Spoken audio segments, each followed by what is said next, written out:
Hello friends, நீங்களே இந்த சேனலில் விளம்பரம் செய்யணும்னு ஆசைப்பட்டீங்கன்னா இந்த நம்பருக்கு காண்டாக்ட் பண்ணுங்கள். இன்றைக்கி நம்ம பார்த்துருக்கிற இந்த வீடு வந்து எங்கே லொக்கேட்டாக இருக்குதுன்னா ஈரோடு மாவட்டம் ஈரோடு டு பூந்துரை ரோட்டில் கஸ்பாப்பேட்டையில் இந்த ஹவுஸ் வந்துட்டு சேலுக்கு அவைலபிளாக இருக்குது. இந்த வீட்டோட ஏஜ் பார்த்திங்கன்னா 5 இயர்ஸ் ஆகுது. லோ பட்ஜெட்டுக்கு சேலுக்கு வந்திருக்கு. 930 ஸ்கொயர் ஃபீட் லேண்ட் ஏரியா. தெற்கு பார்த்த சைட்டு, கிழக்கு பார்த்து மெயின் என்ட்ரன்ஸ் எடுத்திருக்காங்க.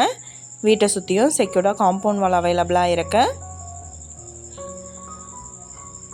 ஹால் பார்த்தோம்னா 8க்கு 16 சைஸ் எடுத்திருக்காங்க. ஹவுஸ் நல்லா நீட்டாக மெயின்டைன் பண்ணியிருக்காங்க. கிச்சன் மாடுலர் கிச்சன் ப்ரொவைட் பண்ணியிருக்காங்க. 8க்கு 8 சைஸ் எடுத்திருக்காங்க மாடுலர் கிச்சன்.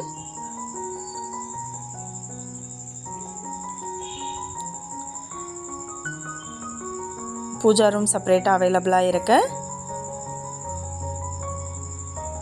பெட்ரூம் 8க்கு 16 சைஸ் வந்துட்டு பெட்ரூம் அலாட் பண்ணியிருக்காங்க. ஃபர்ஸ்ட் ஃப்ளோரில் பார்த்தோம்னா ஒரு பெட்ரூம் 10க்கு 10 சைஸு, கிச்சன் பார்த்தோம்னா 6க்கு 10 சைஸ் எடுத்திருக்காங்க. இந்த வீடு வந்துட்டு அப்படியே என்ன விலை சொல்கிறாங்கன்னா 29 லட்சம் சொல்கிறாங்க. இந்த வீட்டை பற்றின டீட்டெயில் நான் டிஸ்கிரிப்ஷனில் ஆட் பண்ணியிருக்கேன். உங்களுக்கு ஏதாவது என்கொயரி வேணும்னா கீழே ஸ்க்ரோல் ஆகிற நம்பருக்கு காண்டாக்ட் பண்ணுங்கள். நீங்கள் சப்போஸ் இந்த சேனல் பார்த்துட்டு இந்த வீட்டுக்கு அப்ரோச் பண்ணுற மாதிரி இருந்துச்சுன்னா டாக்குமெண்ட்ஸ் எல்லாம் கிளியராக இருக்கான்னு செக் பண்ணிக்கோங்க. இந்த வீடியோ உங்களுக்கு பிடிச்சிருந்தா லைக் பண்ணுங்கள், ஷேர் பண்ணுங்கள், சப்ஸ்கிரைப் பண்ணுங்கள். தேங்க்யூ.